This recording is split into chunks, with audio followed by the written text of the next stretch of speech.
Okay, greetings, brethren. This is the Shepherd's Voice magazine presentation for the first day of Unleavened bread in 2021. I hope that it finds you well when you watch it. Let's get started on the message.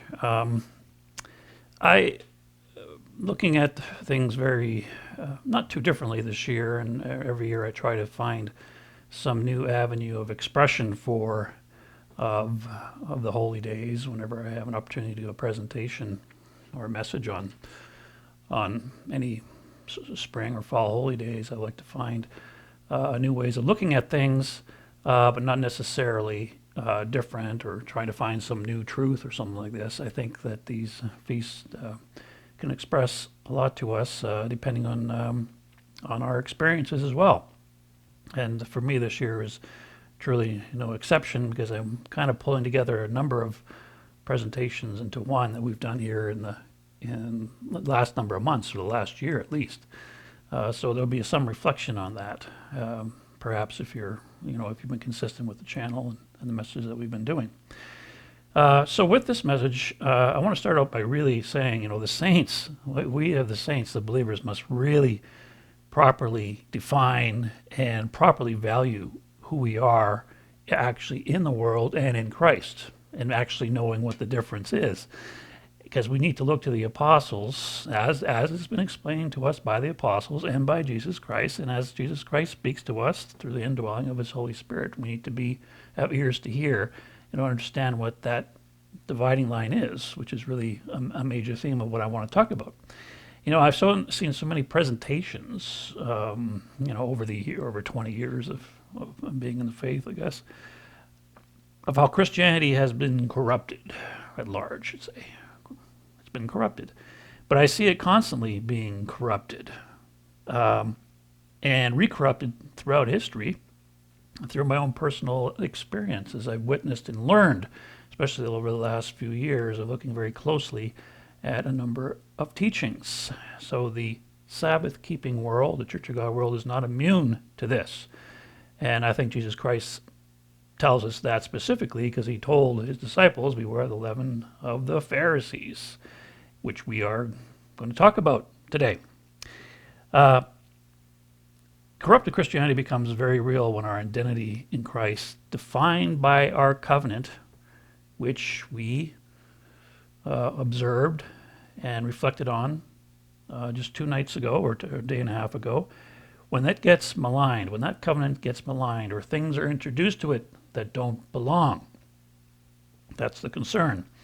And I call it by the leaven of deception, which, if you need a title for the message, actually I have one here earlier on this time, the leaven of deception. And this has been a theme on this channel, our identity in Christ, because I think a lot of that has been lost in a lot of the noise that I have seen and experienced, and you've witnessed as well, I'm sure. So there's 2 ways I want to make sure we understand this leaven of deception. I want to kind of look at it on 2 levels in terms of our identity in Christ, and that is not allowing introduction of other things besides faith and on the sacrifice and resurrection in Jesus Christ, the resurrection of Jesus Christ and the power of that resurrection as the ground of our peace with God. So I may have stumbled over that phrase a little bit. I just want to make sure I want to get this across. Not allowing the introduction of other things that besides what the core understanding of what our covenant with Jesus Christ is, which is faith in him, believing in Jesus Christ and on the sacrifice and resurrection of Jesus Christ, the power of the resurrection. Only those things bring us peace with God. It's through that plan of salvation. The other things that are getting introduced to it should be we look at them with a great deal of suspect. And the second thing is not allowing the works of the world to be introduced to complement the works of the Father, which I think I'm going to spend more time on. That's almost as serious as the first, by introducing other things into our faith that would cause us to think that we need, let's just say for example, Gnosticism and things of that nature, which is really a broad spectrum of things. Introducing that is part of our covenant with Christ and how we are having peace with him. But allowing the works of the world's works, to introduce and complement the works of the Father, that's serious too, because it's the genesis of interfering in our faith with Christ and our peace with him. So this is the day of unleavened bread, and being the first day of unleavened bread, I want to use that as our discussion. I think by the time we're done here, I think hopefully we'll have even more of appreciation of this this festival, the days of unleavened bread. So leaven is not evil in itself, right? Leaven is not an evil thing. It's kind of a gift in a few ways, and I just want to lay that out here in the few ways that I've been able to find and recognize on my own. But it makes bread more enjoyable. That's good. That's a good thing. I like that idea. And also, as I learned, it's natural leavening makes wheat products much easier to digest because the fermentation begins the digestion process before it ever hits the mouth, is what I found out. So it's already being slightly pre-digested. And natural leavening also enables nutrient absorption in the body more readily. All right. And the other reason it's a gift is that the process of leavening and how permeable it is and how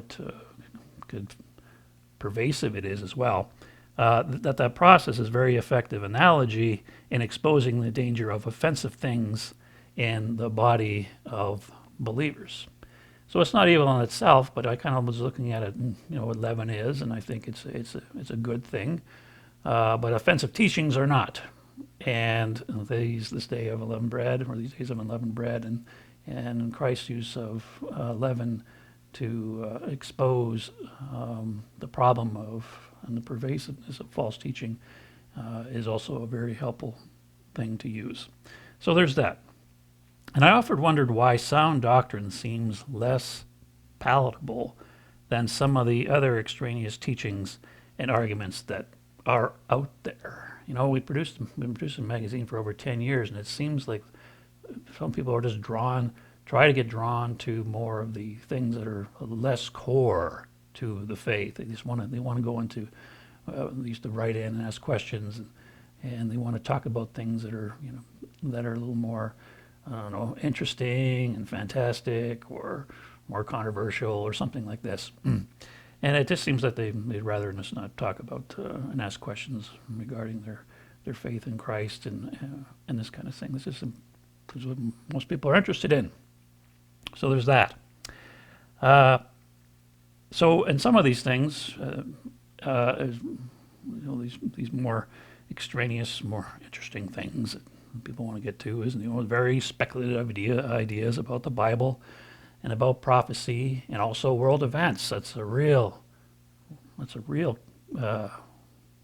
catcher for some, is world events and prophecy and all these kinds of things. Or arguments about conspiracies and the globalists and what's going on, conspiracy news, what the government's trying to do to us, and all these new things that could cause you to worry. And these things are getting preached at lecterns by Church of God preachers all the time. All that information and those discussions and the fear that comes with it is being used all the time, especially during this pandemic and rioting and all these things. And we've talked about all this, as I said. And we'll focus somewhat more is that there seems the consumption of things as well that makes people angry. This is the one I want to focus on more, not these other things. It's the things that make people angry. Now, it seems a little strange to want to listen and hear things and consume things really that make us angry or fearful or resentful. But also I think one of the reasons why we do that is because it actually makes us more prideful about our faith and belief system. Yes. So if you're more angry you get at the world and the corruption that's in the world, that's actually being used as a way, as a hook for a lot of ministries to tap into the idea that it taps into our pride and about our own belief system. Well, I know the truth and I know the answers and I can call out sin anytime, I can see it. And we're going to talk a little bit about the problem that occurs when actually even those who write, just preachers and writers of things that are just getting us angry, they actually have pride in doing this. There's a lot of pride in producing and putting out these kinds of message that get you angry. And I'll bring up some examples. So there's many angry and fearful believers out there, and they're often prideful, and they take pride in calling out the evil and the ignorance of society, as I'm saying. But they themselves don't see that their own pride that they're feeding. They don't realize, and you can just read it between the lines, and you can hear it come out of their pores, really, in some of the writing. It's how much pride there is in what they have written and what they've called out, and the things that they can say and point to. There's pride in it. And even if they're right, it doesn't really matter if they're right or not, it's not healthy for them, it's not healthy for me or anybody. It's not healthy for believers when they start putting out this kind of stuff. It's not healthy for them, and it can be deadly. It can do some serious harm, the kind of material that is being pushed out there. All right. So it just kind of reminds me of and I've turned here already, what Paul said to Timothy, to no longer endure sound doctrine. And the word endure for sound doctrine, we'll just read it here in a minute, is actually translated suffer in some places. So it just seems that the sound doctrine is just palatable sometimes. He says here to Timothy, preach the word. I got an exclamation point here. 2 Timothy chapter 4 and verse 2. Be ready in season and out of season. Convince, rebuke, exhort with all long-suffering and teaching. It's going to take a lot of effort. It's going to take a lot of YouTube videos or whatever it's going to take. For the time will come when they will not endure sound doctrine, but according to their own desires, because they have itching ears, will heap up for themselves teachers, and they will turn their ears away from the truth and be turned aside to fables. You see, according to their own desires. Yeah, the things that actually make them angry, the things that serve their pride,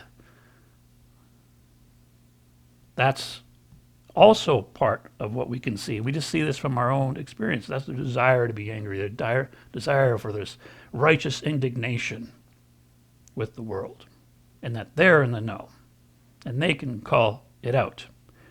So they want teachers to feed their pride and anger. And this is happening because that's what a lot of material that is going out there. And I don't want us to fall in that trap either. So any myths and fables, and we discussed some of those isms here, that's the same thing. Anything subversive to sound doctrine is really what I like to generalize. Sometimes we need to generalize some of the things that Paul is talking about. So anything that is subversive, and it's been plenty of subversion out there in the teachings that we have seen, and many of the teachings that we've called out. If you go to Luke 12, and I believe I have the scripture here, this is where one of the cases where Jesus Christ calls out the leaven of the Pharisees. So let's go to Luke 12 and verse 1.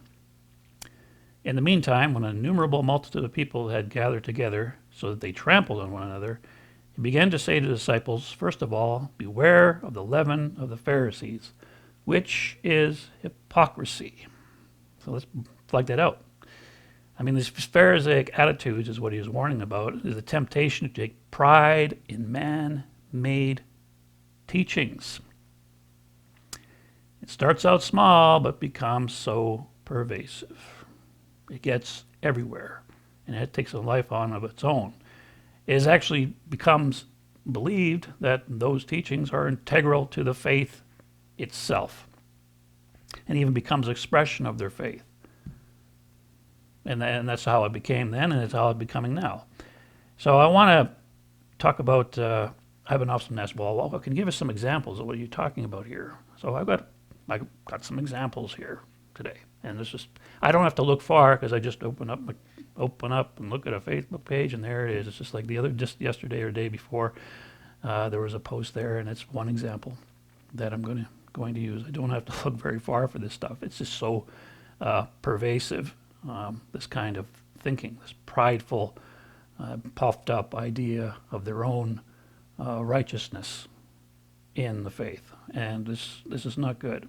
It's very deceptive. It's self-deceiving. So let's take a look. This was posted the other day. He says, folks, this is what started being taught. This is being taught in U.S. elementary schools now. That your tax dollars are paying teachers to teach your kids to be transgender, and if that's okay to practice other deviant sexual behavior without your permission, specifically in California, that's not how God created society to be. All right. I mean, I don't like those things either, but let's see how it plays out. And he has some things here. He says, I'm not going to read it all. This nation has slipped into lawlessness like the period of Noah's flood when God destroyed all human life. And he goes, read Genesis 1, 2, 3, and 4. And he's got some angry emoticons in here. You can thank Biden and his cronies. And then he says some other rants. He says, is this what you want us as a taxpayer, registered voter, American citizen, as society? If so, then you're part of the problem and not part of the solution. And then he says at the end here, I hope you will watch the video and see for yourselves. Outrage is the word. All right, so he's angry, and he's trying to get me angry at all this kind of thing. You know, what benefit is that going to be for me? And, we'll talk about that some more. But this moral outrage is just prideful when coming out of professing Christians like this. This is just pride. This is a rant. And I've received emails and actual letters being written, about ranting about this and that. Some want me to publish their material, how much they hate the Democrats and all this kind of stuff, and what's going on. But the video he's referring to is we flagged out this organization before. It's the Christian Biblical Church of God, and there's a lot of very concerning material that's come out of that organization. We exposed them in an earlier message, and that one in particular is when migrants are some kind of threat. These migrants coming in from the south, showing that this is a fulfillment of how the foreigner among you will rise among you and rise above you. And they were showing pictures of these desperate people. And, just today I was watching a bit of what's going on down there. And, I mean, I'm sure it's being politicized and all this kind of things, but I look at these desperate people. And we have somebody who claims to speak on God's behalf, talking negatively about them, and saying that these are a threat to our sovereign nation and these kinds of things. I mean, that's not the love of God. And I'm looking at this and going, well, you just have to step back and see what's being said to recognize it. But this is the kind of stuff he's putting out there again, getting people angry about what's going on, in particular in California. And I know this is going on. I mean, I don't like it. I think it's just absolutely, it's pretty disgusting. But am I going to focus all my energy and time in that? I'll tell you no, and start posting things like this as well. It's not going to work. Let's go here to Matthew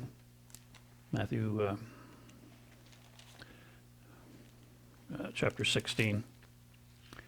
So we're talking about, this is false teachings. Matthew 16. This happens here, when he says earlier in verse 6, Jesus said to them, take heed and beware of the leaven of the Pharisees and Sadducees. And then goes along a little further here, and we'll just pick it up here in 11:12 when he makes this explanation. Then they understood that he did not tell them to beware of the leaven of bread. See, there's nothing wrong with the leaven of bread, as we were saying earlier, but the doctrines or the doctrine of the Pharisees and Sadducees, the teaching of it. That's the point that is being said.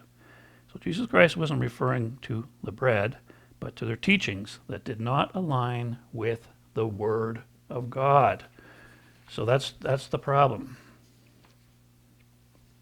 If it doesn't align with the Word of God, it can malign the message. It can malign what we understand to be our identity in Jesus Christ. So, Satan is very much a big part of this problem. I mean, we've got to make sure we look at the culprits here. And he is actually very much a part of this problem. Let's go to John chapter 8. We don't want a corrupted doctrines entering in our understanding. And it's just always, as I said in the beginning, I mean, it's just this corruption keeps coming. Attempts to corrupt all the time. He started doing this eons ago, and we know he did it around 6,000 years ago with Adam and Eve. But let's pick up the story here, and I was trying to think about where to start. But John chapter 8, and let's take a look at what Jesus Christ explains to the people that was around him at the time. Let's just pick it up here in verse 30. As he spoke these words, many believed in him. Then Jesus said to the Jews who believed in him, "If you abide in my word, you are my disciples indeed. And you shall know the truth, and the truth shall set you free." They answered him, "We are Abraham's descendants, and have never been in bondage to anyone. How can you say you will be made free?" So they did believe in him, but then they introduced something here that was not, or they were not ready to fully accept.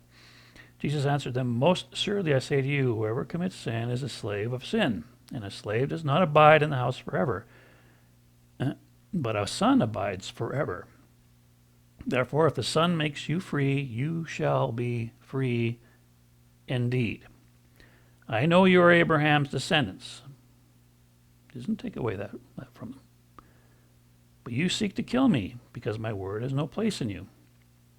I speak what I have seen with my Father, and you do what you have seen with your father." Who is your father? Your father is who you obey. And that's what I think, that's the main point here. Let's continue reading on. They answered and said to him, "Abraham is our father." Jesus said to them, "If you were Abraham's children, you would do the works of Abraham. But now you seek to kill me, a man who has told you the truth, which I heard from God. Abraham did not do this. You do the deeds of your father." He tells them plainly in just a few verses up here. Verse 44, "You are of your father the devil, and the desires of your father you want to do. He is a murderer from the beginning and does not stand in the truth, because there is no truth in him. When he speaks a lie, he speaks from his own resources, for he is a liar and the father of it." All right. So he's telling them, you are the father of your father, the devil, because they intended and they had in their heart to do still their father's works, the devil. Jesus Christ did his father's works, our God, our Father in heaven. And he was telling them pretty straight out. So the devil lies. We'll talk about the works of the devil here now, but the devil lies, and lies that do damage. These aren't just fibs, these are doctrines of demons. Jesus Christ, and Apostle John tells us in 1 John 3 and 7 and 8, that Jesus came to destroy the works of the devil. He came to destroy them. And that is basically, essentially already in process, because he defeated that. He defeated the devil. And if you read the context of John 3, I believe it's already replacing it with love. Destroy the works of the devil and replace it with love and peace. The rest of it, works of the devil, are what? What's the works of the devil?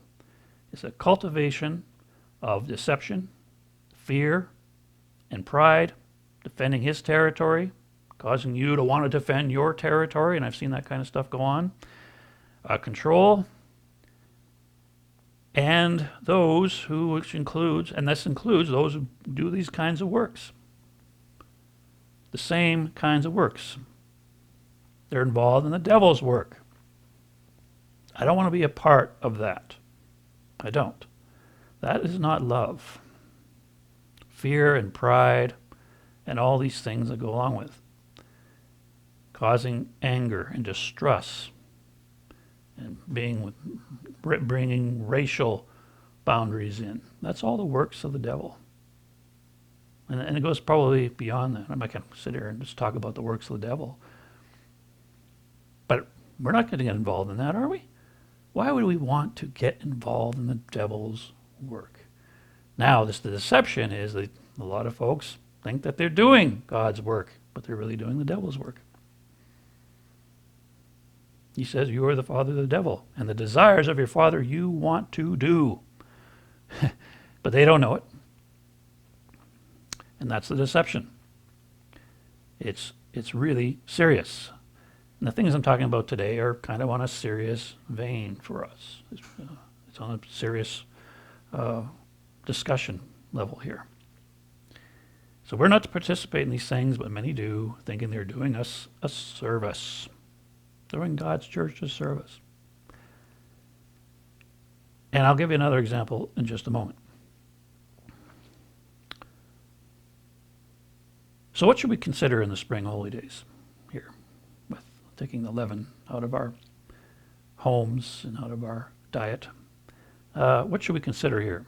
So let's step back and consider this pervasiveness of the leaven of the Pharisees that exists among us, among the church of God at large. Just think about how pervasive it has been. Or as mentioned to earlier, just how if you keep peeling back the layers of the onion, how much more deceit you find if we start paying attention to what's going on. And also we need to ask ourselves the same question: to what degree have we allowed ourselves to participate in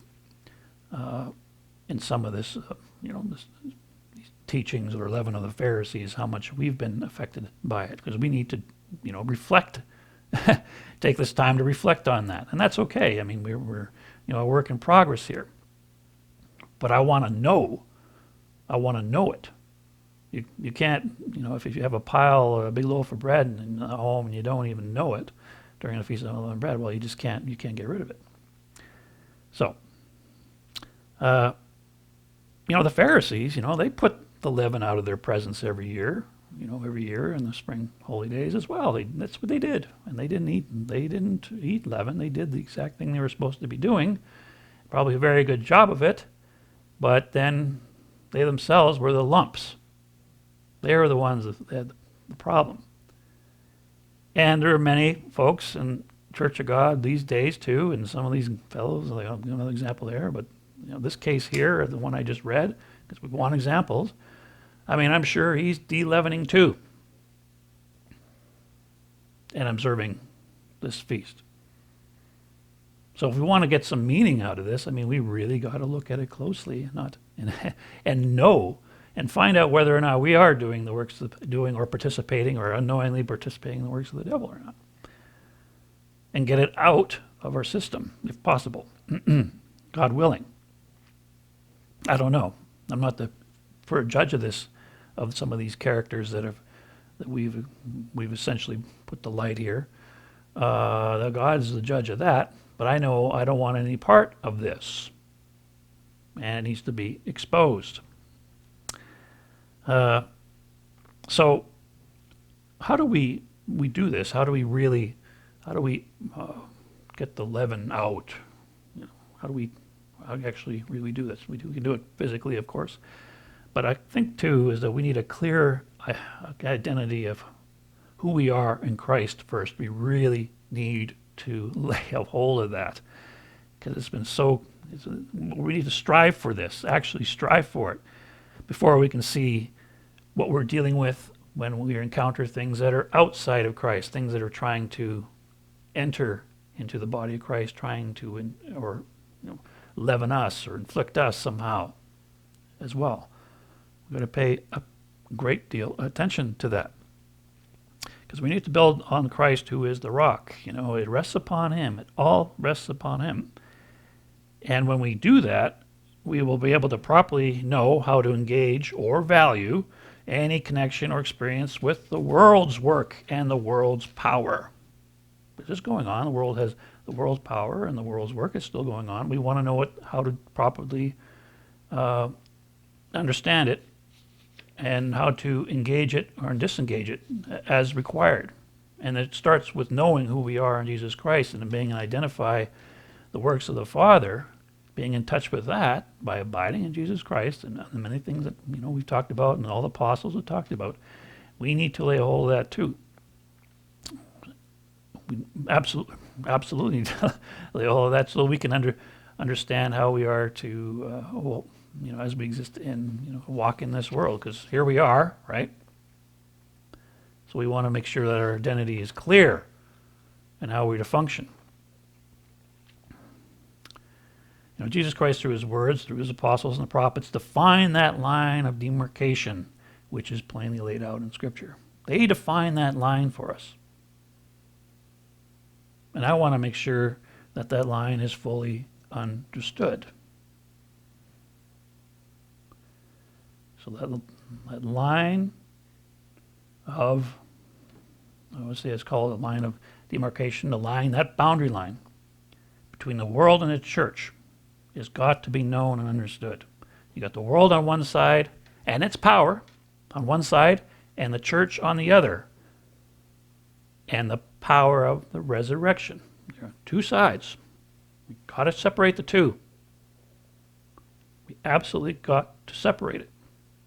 So if we don't, idolatry starts to set in. We start to think that there's importance in the power of the world in terms of defining what we should be doing and what we are in the faith. This is what's happening. This is when idolatry comes in. So Satan's schemes would have many to suppose, this is right, it's possible or probable or needful for the church to rest upon the power of this world as well, if you would.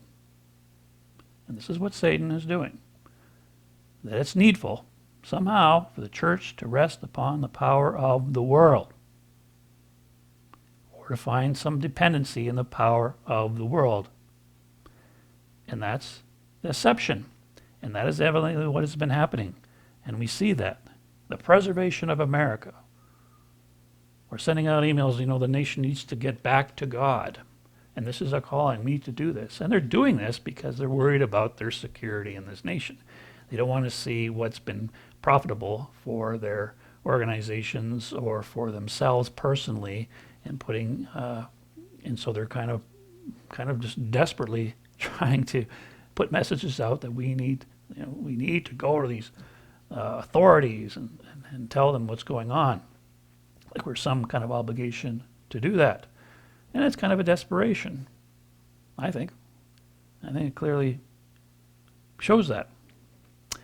I want to give a couple more examples, as I said, and I want to focus in on what this idolatry seeps in. When you start to think that the powers of the world and the wisdom of the world are something that the church also needs to kind of rest its security in, or its authority in, or have some dependency in. We've talked about this before, but I want to bring it up again in another important way. There was this. I get this weekly email now for the last 6 weeks from this church, and it's a Sabbath-keeping church, and somehow they just started sending it out. I can unsubscribe, but I'm just kind of watching the material that's coming in. So these guys put these articles in, and then they just put it all together and package it and send it out. And this was from the first issue. And I've been meaning to, when I get around to it, I'm going to respond to this first issue and see what comes about. Maybe I'm wasting my time, I don't know. But, maybe it'll be of some help. So this writer was, there's one article, and I'll quote two, but there's one writer, he was well worried about the loss of the freedoms and liberties in the United States for what is going on. Mostly concerned about the leftist ideas and all these things. Just putting on a case about that. And then he says, one subtitle of his article, "A single document and a book of all books under assault." The United States Constitution and the Bible were the two guiding lights when the country was founded. If both are completely rejected, America is finished. This is what he says. So this is called, what I look at this, I'm thinking this is mixing in idolatry with the worship of God here. And I'll flag this out a little bit more as well. And then there was this other fellow who wrote, the Christian's responsibility to God is to call out sexual perverts and their defenders to repent. And here again, he quotes Ezekiel 3. Here's the watchman thing. And he says, or be accountable. We need to do this kind of thing, tell all these perverts to repent, or be accountable for their blood. This is very typical stuff that we've seen. Ministers of the word abandon, quote, God's truth instead of publicly calling on politicians and judges to repent and plead with state leaders. It's kind of worded funny here. I'm trying to, the way he put it, that we need to be going out and doing this. And he makes his case about, these are, if we don't do this, these leaders of churches, we're being cowards and are going to be in a lot of trouble with God. And, it's all kinds of accusations here. And I'm reading it going, well, I guess you're accusing me of all these things. And then he quotes Ezekiel 9. And this is a common one I see come up too. And, in Ezekiel 9, maybe we'll go there. I got better things to do really than to do this, but I don't know. Let's see if we can find it here really quick. I'm not going to really. Jeremiah, Ezekiel 9. I didn't really intend to go here, but here I am. Ezekiel 9. He quotes Ezekiel 9 saying, God condemned those who did not grieve and lament, over the sins that were going through Israel at the time, over all the detestable things that are done in Israel. He says, God will also condemn Americans who are not grieved. Now, if you go here, Ezekiel 9, he's quoting here verse 4 to 7. He says, then the Lord said to him, go through the midst of the city, through the midst of Jerusalem, and put a mark on the foreheads of men who sigh and cry over all the abominations that are done within it. All right? So he's quoting that. But he also quotes 4 to 7. He doesn't bring up the full text here. To others, he said in my hearing, go after them through the city and kill. And do not let your eyes spare and have no pity. This is the other. If you don't get the mark, then to the others, I'm just breaking the context, go out and kill them. Utterly slay old and young men, maidens, and little children and women, and do not come near anyone whom the mark to those who have a mark, and beginning at my sanctuary. And so we got to be careful here. I mean, this is what I see a lot of, and overlaying certain texts and messages in the old part that really formed a part of that old covenant, overlaying them in a convenient way to express some sort of view. Now, is this what our calling is to be about? Should we overlay these kinds of things? And we've talked about this in more detail on covenant confusion and other messages, doing this kind of thing. This is very irresponsible. Americans who are not grieved. So he's putting this message of condemnation he's putting on here. For these guys, and what they're writing, it's needful for them. It's needful for the church to concern itself and find security in the powers of the world. That's what's really being said through these messages. Now, if we do that, we actually believe in the works of the devil and the world's power. That's correct. Now, suddenly we're saying, We need to go, and as he was saying here, as he was saying in his writing, don't have it here, but we need to be going to the people that are making the laws, to the judges, and to the courts, and to the representatives. We need to be doing this, or we're failing as a church, and we'll be accountable for all these kinds of things. And ministers are all these. He's just calling out all these ministers are scared, and he's angry, and he's expressing all this anger and using, tough language in this thing. But what he's really saying is that the powers to be in America, whether magistrates or all that, we need to be appealing to them in their power, in their situation, to help turn things around so that God will be more pleased with us and with the nation. Otherwise, the nation's finished. Now that's outside our covenant with Jesus Christ. This maligns and corrupts things when we start thinking this way. And you can see the fear, and you can see the pride in what they're. You just read these things. It's just like, whoa, man, you're really telling it to us, aren't you?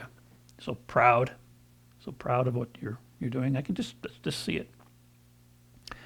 So it's needful for them to find, for the church as a whole, to concern themselves by getting help through the powers to be in the world to spread the gospel. And what he was talking about in all this thing, it was not the gospel message at all anyway.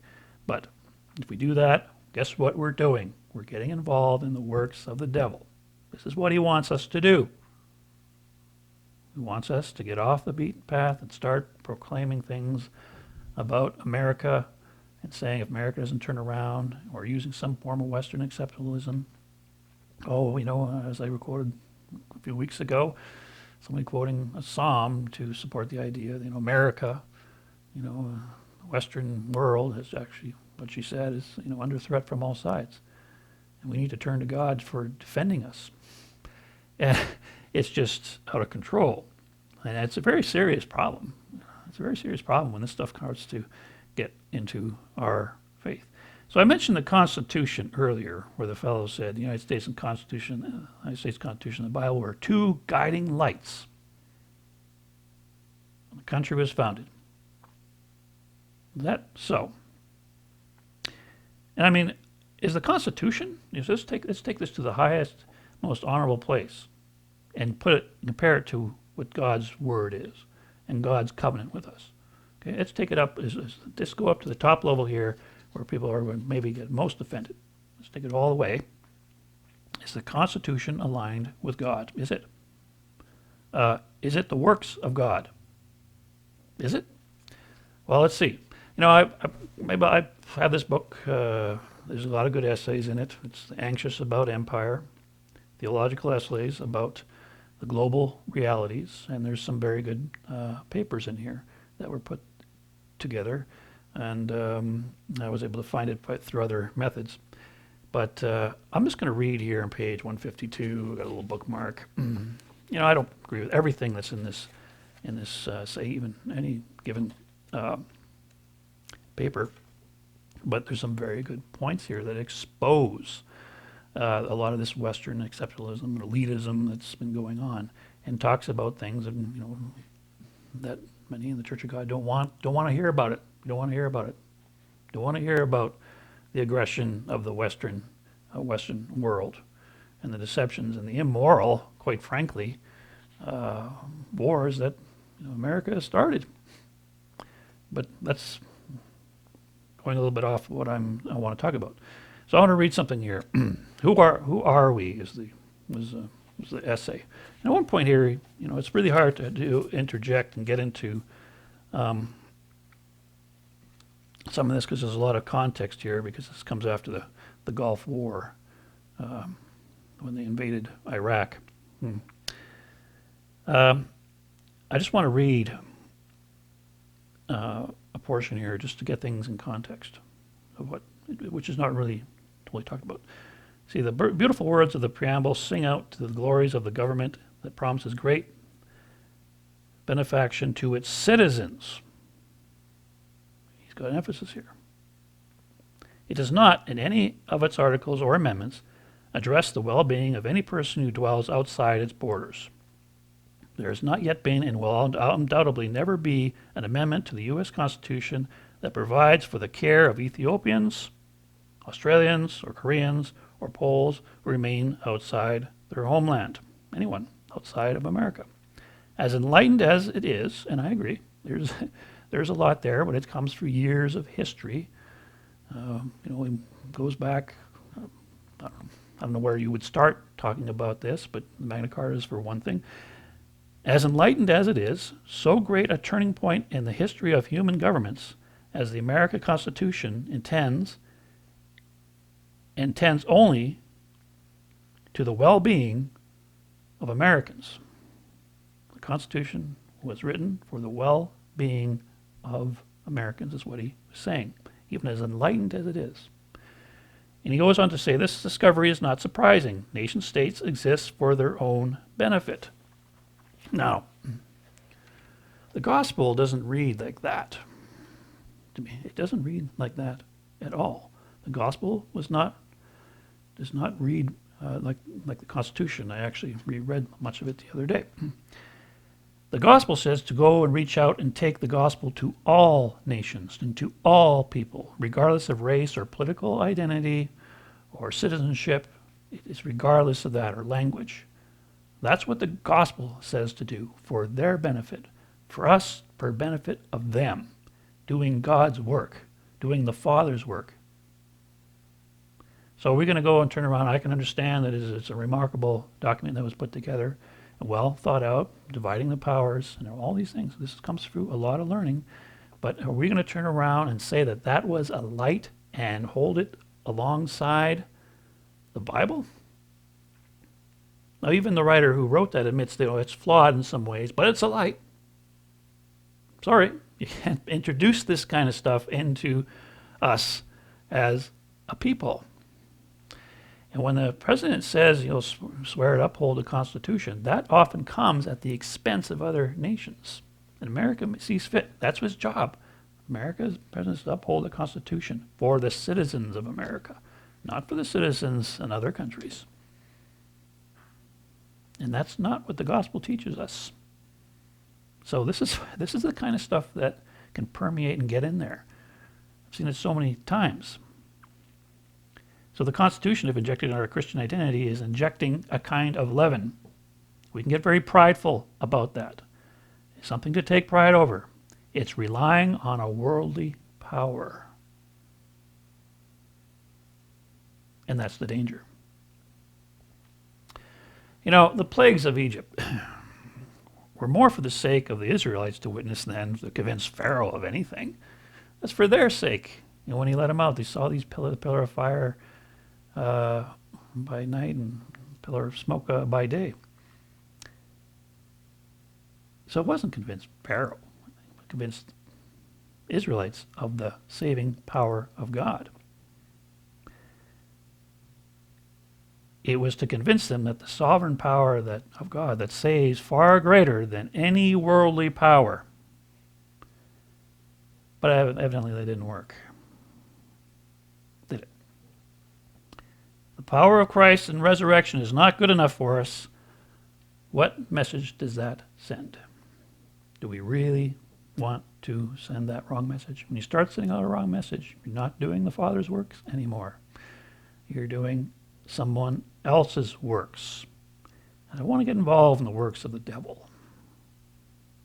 This is why I said earlier we have to be so careful of what that boundary is.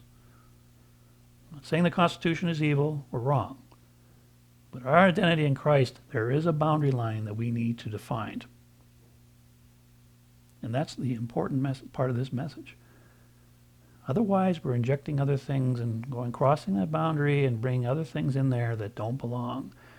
And it only results in problems, in pride, as we read there in some of these guys who are writing, and there's so many among them and so many other messages.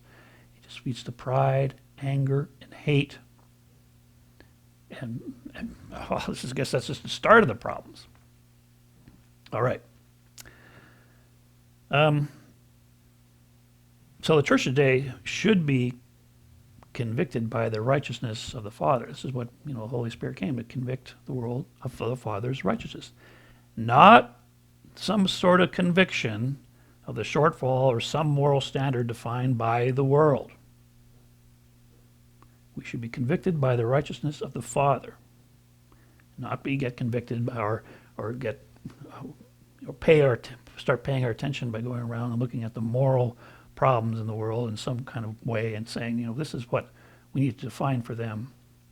Or some use that as some way of defining or bringing that standard into our identity in Jesus Christ. It just doesn't work. It's not defined by the Constitution of the U.S. or anything or any of the wisdom of the world. It doesn't belong. Otherwise, if we do, we'll probably, again, get involved in somebody else's works and not the Father. We want to go about doing our Father's works. God the Father in heaven, to proclaim His righteousness. So the message of the cross, the message of our Exodus, seems is not working either in many cases. The power. That message needs to be understood. And we've been warned about not taking on a spirit of unbelief. So if we introduce other powers, so just to kind of recap this, make sure we grab this. Our Exodus is through the power of the resurrection of Jesus Christ, the power of God, not some other foreign power. That's how our Exodus is defined. And it seems, though, just like the Israelites seem to think, it may not be enough for some. And that's very scary. So I'm just kind of speaking on some very spiritual terms here, I think. So we want to be convicted by the righteousness of the Father, to proclaim the praises of Him. Not go around proclaiming all the evils of the world, but proclaim the praises of Him. That's what God's message He wants to get out there. It's a whole other language that starts to come from us. It defines our identity in a healthy and unleavened and unmarred way. It's so important to us to make sure we define these things. So the Church of God is not in the business of standing up on some big, high moral ground. It's in the business of proclaiming the praises of the Father. In Luke 18 and verse 19, I was thinking about the other day, that young ruler came to Jesus Christ. He said, "God, good teacher." And Jesus Christ says, "Why do you call me good? No one is good but the one, that is God, God the Father."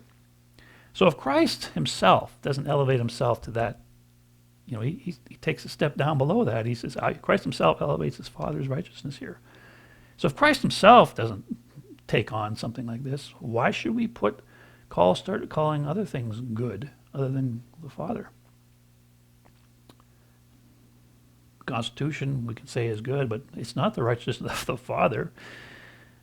We know that Christ did not sin, but He Himself is saying, nope, there's one, the Father. He didn't elevate Himself in that. So let's not go elevating people, the American past figures and current figures. Don't go elevating George Washington or Abraham Lincoln and any of these things. Because Jesus Christ Himself, no. Something to think about. Something to consider. Hopefully it helps get the point across. Any moral ground, any moral high ground I see today coming from the Church of God or elsewhere and the world is going to be rejected. God is not going to accept those kind of works. The only works God accepts is His own works. And we've been invited to do those works. And like I said, we're going to repeat some of the messages here and over the past year. We've been invited in to do that. So we need, again, to define what that is. Otherwise, we're introducing something that is unlawful. And I guess you call it introducing leaven into the body of Christ this way. It's not going to work. And God will deal with it in His own way. But we're saying, He's saying, beware of this. Do not allow it to come to you. Let's go to Matthew 12.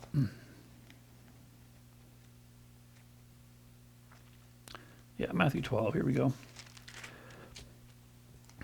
I think we'll just pick it up here. It's a long chapter, verse 24. Yes, here we go. Sorry about that. So this is I'll just break into the text here. Just picking up in the context. Now, when the Pharisees heard it, they said, "This fellow does not cast out demons except by Beelzebub, the ruler of the demons." But Jesus knew their thoughts, and said to them, "Every kingdom divided against itself is brought to desolation, and every city or house divided against itself will not stand. If Satan casts out Satan, he is divided against himself. How then will his kingdom stand?" So he's got his kingdom on earth, but it's on its way out. And I'm looking at it and going, well, I think his kingdom is pretty united, because it's working well, I guess, for him. The fear and the pride and the anger and suspicion and the deception. His kingdom isn't divided. It's all working quite well if I take a look at it, what he's been involved in. But that rock has come, the made without hands, is going to come and destroy his works completely. Jesus Christ came to destroy the devil's works. Let's not get involved in them. Let's not get fooled. All right. Let's keep reading. That's sort of a sidebar. And if I cast out demons by Beelzebub, why do the sons cast them out? Therefore they shall be your judges. But if I cast out demons by the Spirit of God, surely the kingdom of God is come upon you. And then he says here, or how can one enter a strong man's house and plunder his goods, unless he first binds the strong man, and then he will plunder his house? All right. So Christ entered Satan's kingdom and defeated him. The spoils are his now. So now is the time to choose sides, right? Verse 30, he who is not with me is against me. And he who does not gather with me scatters abroad. So there's no compromise here. There's no compromise. There's that dividing line. We need to understand. Either you accept Jesus Christ's power, or you need the power of Satan's kingdom. You got to make that choice. And God's power is far greater. It looks like Satan's kingdom has power. It does. But it's been defeated by a greater power. As he says here, nor can one enter a strong man's house, being Satan, and plunder his goods, unless he first binds a strong man, so a greater power comes in and bound Satan. There is no mixing things here. Don't mix these extraneous ideas into our faith or into our presence. You know, I guess I was thinking about what happens. I've thought of this before. You know, what happens when leaven, leavens the whole lump? Paul has been quoted to say. What happens? Can you undo it? Well, there's a Jewish tradition is to gather it all up during this period, gather it all up, and burn the kamades is really what it is the word that they use, the kamades. So it's taking it all outside and putting it in a pile. Everybody brings all the leaven they found, put it in a big pile, and burn it. Kind of sobering when you think about it. Because God is going to get rid of all the things that offend. I don't want to go there, just in Matthew 13. All these things that offend. And the works of the devil are very offensive. So we want any part of that. So it's a little bit sobering to think about that. So let's start wrapping up here. Let's go to 1 Corinthians. And I'm hoping I'm getting the message across here that there's a seriousness to all this. And to perhaps take a look at this season in a careful way. But let's go here to 1 Corinthians chapter 5, and let's pick it up here in verse 6. I'll read a different translation first. Your boasting is not good. Some of this stuff over here. And I mean, it's a different situation, but it's the same thing. Your boasting is not good. Don't you know that a little yeast works through the whole batch of dough?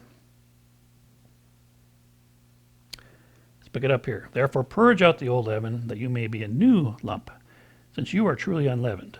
For indeed Christ our Passover was sacrificed for us. Therefore let us keep the feast, not with old leaven, nor with the leaven of malice and wickedness.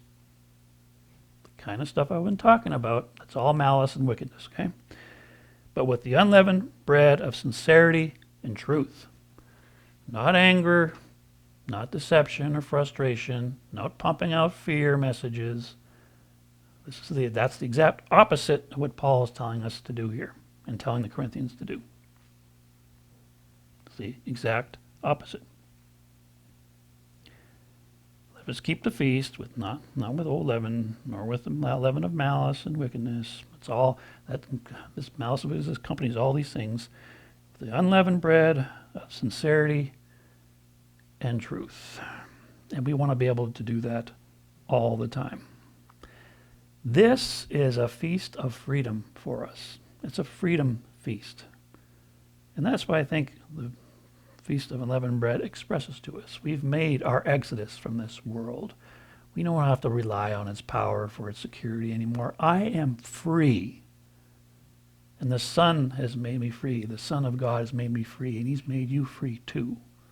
And don't let anything come along to get you all outraged for what's going on back in Egypt. It's back there. You've made your exodus. We need to continue to rely on the power of God. We don't want to look back. Oh, there's some things where that we could have, some of that power we still use. No. So I'm not going to waste my time and going and invest my energy in condemning the nation's sins, or let's get back to God and all these kinds of things. I am a citizen of heaven. That's where my identity is. And that's what the expressions, especially of Paul, speaks on those terms exactly. And we don't want to bring any of that past stuff or all these other things along. We've left Egypt behind, folks. I'm not a slave to the worries of the world's welfare anymore. And neither are you. Don't let this false teachings and false doctrine or the leaven of the Pharisees affect your walk and your thinking and your faith and your hope in Jesus Christ and the joy that he can give us, which will come to full fruition. Because I'm free, because Christ has set me free, and he has set you free as well. And we need to rejoice in that during this feast. So therefore, this feast, I encourage all of us to consider that line of demarcation, that boundary line, very seriously. Be sure to ask God in helping you define it, because I can't do it all year in 1 hour, and I'm still working on it too.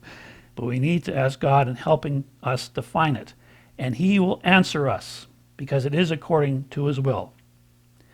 Your life depends upon it. Our eternal life depends upon it. So friends, brethren, I will take my exit now. I hope this message was enlightening and encouraging to you, in that your feast this year, even though a lot of us are doing it remotely and are not able to meet with brethren, I hope you can rejoice in it because we are free. It's our freedom feast. So God bless all of you, and we'll see you next time here for the last day of Unleavened Bread on Shepherd's Voice Magazine YouTube channel. Take care.